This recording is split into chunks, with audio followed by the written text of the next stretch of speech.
আসসালামু আলাইকুম।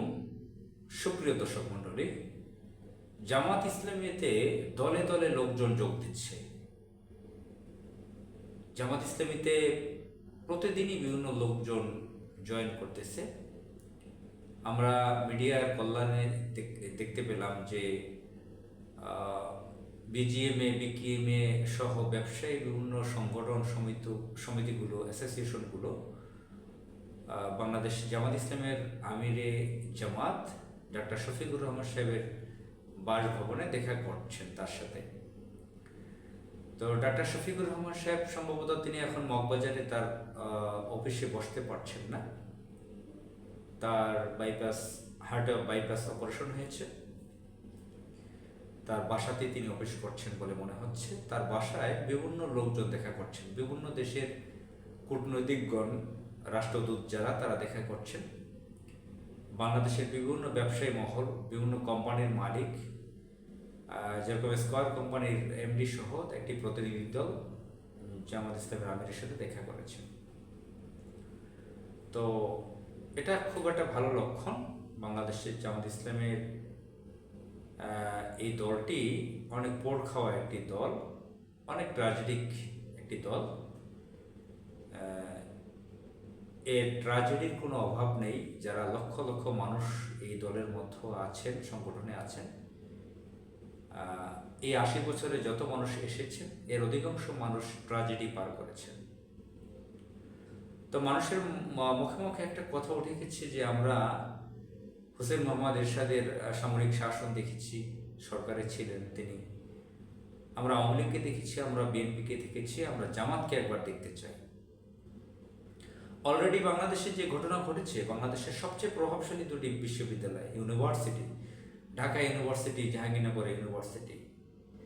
জাহাঙ্গীরনগর ইউনিভার্সিটিতে মনে করা হতো যে এটা বামদের আতুর ঘর, বামদের আস্তানা, এখানে কোনোভাবেই কোনো ডানের স্থান হবে না।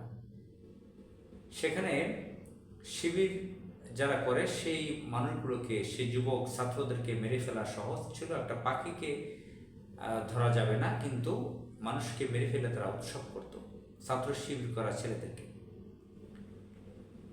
সেখানে ইসলামের নাম উচ্চারণ করা যায় না। সেখানে ছাত্র শিবির ভূমিধস বিজয় পেয়েছে।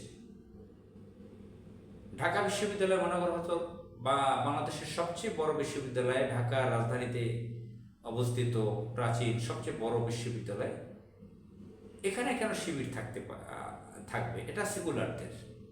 যদিও এই বিশ্ববিদ্যালয়ের প্রতিষ্ঠাকালীন ইতিহাস রয়েছে যে এটা মুসলমানদের শিক্ষার জন্য করা হয়েছিল। এখানে ভারতীয় যারা দালালরা আছে বহু বছর যাবৎ এখানে একটা তাদের আস্তানা বানিয়ে ফেলেছে। তো সেখানে শিবির ভূমিধস বিজয়, ছাত্র শিবিরের বিজয় হয়েছে। এ সকল বিজয় দেখে যারা সমাজের অলিগার্ক আছে, বিভিন্ন ব্যবসায়ী আছে, এলিট শ্রেণীর, অভিজাত শ্রেণীর যারা আছেন, তাদের বড় একটা অংশ এখন নড়াচড়া শুরু করে দিয়েছেন। তারা বাংলাদেশ জামাত ইসলামের আমিরের সাথে দেখা করা শুরু করেছে। এই ঘটনা আমার জীবনে, আমি যতদিন থেকে রাজনীতি বুঝি ততদিন এই ঘটনা আমি দেখিনি। আমি দেখেছি যে শহীদ মাওলানা মতিউর রহমান নিজামী, তিনি তো অনেক বড় মাপের পলিটিশিয়ান ছিলেন। এখনকার আমিরের থেকে তিনি অনেক বড় মাপের পলিটিশিয়ান ছিলেন, অনেক বড় মাপের বুদ্ধিজীবী, লেখক, বড় পলিটিশিয়ান। তিনি টানা 21 বছর শুধু জামাত ইসলামের সেক্রেটারি জেনারেলই ছিলেন। বিশ্ব ইসলামী আন্দোলনের একজন নেতা। তার মতন আমিরে জামাতের সাথেও বাংলাদেশের এই এলিট শ্রেণীর লোকজন এভাবে দেখা করেননি। হ্যাঁ, দেখা করেছেন কোনভাবে, কোন পরিচয়ে? যখন তিনি ইন্ডাস্ট্রিয়ালিস্ট মিনিস্টার হলেন, শিল্পমন্ত্রী হলেন, যখন তিনি এগ্রিকালচার মিনিস্টার হলেন, তিনি আমিরে জামাত শুধু মন্ত্রী ছাড়া থাকাকালীন এভাবে দলে দলে তার সাথে দেখা করেননি।